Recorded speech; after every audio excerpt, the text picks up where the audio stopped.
بانو قدسیہ کہتی ہیں، اپنی بے عزتی کا جواب اتنی عزت سے دیں کہ سامنے والا خود ہی شرمندہ ہو جائے۔ کچھ آزمائشیں اور مشکلات ایسی بھی ہوتی ہیں جن کے ختم ہونے پر انسان کو احساس ہوتا ہے کہ وہ زحمت نہیں بلکہ رحمت کا باعث تھی۔ ٹینشن، بے چینی اور ڈپریشن تب ہوتے ہیں جب ہم دوسروں کو خوش کرنے میں زندگی گزار رہے ہوتے ہیں۔ بعض لوگ اپنے اندر بے پناہ کشش رکھتے ہیں کہ دل آپ ہی آپ ان کی طرف کھینچتا ہے، پھر وہ اتنے عزیز ہو جاتے ہیں کہ کہیں بھی رہیں محبت میں کمی نہیں آتی، کیونکہ ان کی ہر بات دل پر نقش ہو چکی ہوتی ہے۔ عموماً عورت موم بس اپنی پسند کے مرد کے لیے ہی ہوتی ہے، ورنہ اس سے پتھر کوئی نہیں۔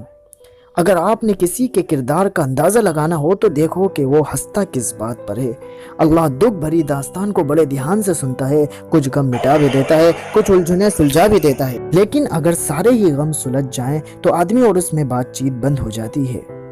کبھی کبھی ایسا ہوتا ہے کہ زندگی ہر وہ چیز آپ کو لٹا رہی ہے جو کبھی آپ سے چھن گئی تھی بشمول محبت کے، لیکن آپ بے نیاز ہو چکے ہوتے ہیں۔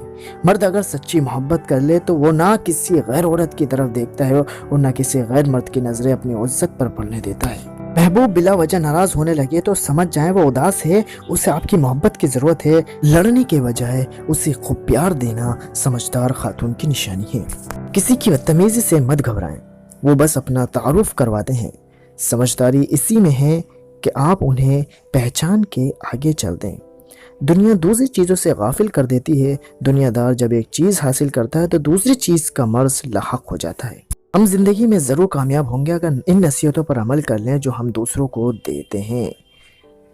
غلطی صرف ایک صفحہ ہوتی ہے مگر رشتہ پوری کتاب ہوتا ہے۔ کبھی بھی ایک صفحے کے لیے پوری کتاب خراب نہ کریں۔ اگر کوئی عورت آپ سے آپ کا مرد چرا لیتی ہے تو سب سے اچھا بدلہ یہ ہے کہ آپ اسے وہیں رہنے دیں، کیونکہ اصلی مرد کبھی چوری نہیں ہوتے۔ اکثر اوقات سچ کڑوا نہیں ہوتا، سچ بولنے کا انداز کڑوا ہوتا ہے۔ ہم سچ بولنے کے ساتھ ساتھ دراصل دوسرے کو ذلیل کر رہے ہوتے ہیں۔